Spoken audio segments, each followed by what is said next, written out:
Hello guys, welcome back to my another blog. আমার অন্য একটা ব্লগে তোমাদের সবাইকে স্বাগত। আজকে আমি খুব সুন্দর একটা রেসিপি নিয়ে এসেছি।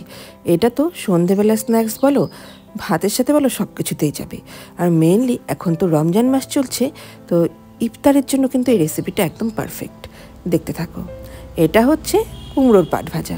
কুমড়ো ভেবে পাতলা পাতলা করে কেটে নিয়েছি স্বাদ মতো নুন, চিনি, হলুদ, লঙ্কা গুঁড়ো ঝালের জন্য, নিয়েছি কালো জিরে, আর এখানে বেসন 1 বাটি, আর তার সঙ্গে চালের গুঁড়ো 1 বাটি, ছোটো বাটির। প্রথমে দেখো, বেসন, চালের গুঁড়ো, হলুদ, লবণ, চিনি দিয়ে দিচ্ছি, লঙ্কা গুঁড়ো, কালো জিরে দিয়ে একটু ভালো করে মিশিয়ে নিতে হবে। আর এই ব্যাটারটা তোমরা খেয়াল রাখবে, একটু ঘন ঘন করে কিন্তু ব্যাটারটা তোমরা গুলবে। আর ফোলার জন্য 1 চিমটি বেকিং সোডা, মানে খাওয়ার সোডা, এটা কিন্তু একেবারে 1 চিমটি দিতে হবে। বেশি দিলে কিন্তু সোডা সোডা ভাবটা মুখে পড়লে ভালো লাগবে না। তো দেখো বন্ধুরা, সবগুলো জিনিস কিন্তু শুকনোই মিশিয়ে নিলাম ভালো করে। এবার আস্তে আস্তে করে জল দিয়ে দিয়ে ব্যাটারটাকে আমি মেখে নিয়ে ফিরে আসছি তোমাদের সামনে। এই দেখো বন্ধুরা, ব্যাটার কিন্তু আমার একেবারেই তৈরি হয়ে গেছে। এবারে গ্যাস ধরিয়ে একটা কড়াই আমি বসিয়ে দিলাম, দিয়ে কড়াইতে আমি দিয়ে দিচ্ছি পর্যাপ্ত তেলও দিয়ে কিন্তু গরম হয়ে গেছে। এবার একটা কুমড়োর পাট ভাজা এভাবে বেসনে চুবিয়ে আস্তে করে গরম তেলে দিলাম ছেড়ে।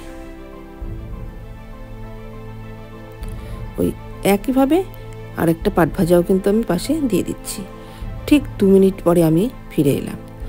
দেখো বন্ধুরা, ফুলে উঠেছে, দেখতে পাচ্ছ? এইবারে আমি উল্টে দিলাম। দেখো, অপর পাশটাও কিন্তু খুব সুন্দর ফুলে উঠেছে, দেখতেই পাচ্ছ। আরও 2-3 মিনিট ভাজার পর ফিরে এলাম বন্ধুরা। এ দেখো, উল্টে দিচ্ছি। দেখো বন্ধুরা, কতটা সুন্দর ফুলে উঠেছে আর কি সুন্দর কালার এসেছে। এবার এটাকে নামিয়ে একইভাবে সবগুলো ভেজে ফিরে আসছি। এই দেখো বন্ধুরা, সবগুলো ভাজা হয়ে গেছে। ঘুরিয়ে দেখিয়ে দিলাম যে কতটা ফুলে উঠেছে। একদম পুরো বেলুনের মতো কিন্তু ফুলে গেছে। দেখতে দেখছো যে কতটা সুন্দর লাগছে। আর যতটা সুন্দর লাগছে না দেখতে, খেতে তো অসাধারণ হয়। একদম পুরো মুচমুচে ফুসফুসে, এতটাই টেস্টি বন্ধুরা, চায়ের সাথে জাস্ট জমে যাবে। তো আমার রিকোয়েস্ট রইল বন্ধুরা, তোমরা সবাই একবার বানিয়ে খাও। আমার এই টিপসগুলো ফলো করে দেখবে, একদম অনুষ্ঠান বাড়ির মতো পাট ভাজাই কিন্তু তোমরা পাবে। তো কেমন লাগলো আমার ভিডিওটা আমাকে অবশ্যই জানিও।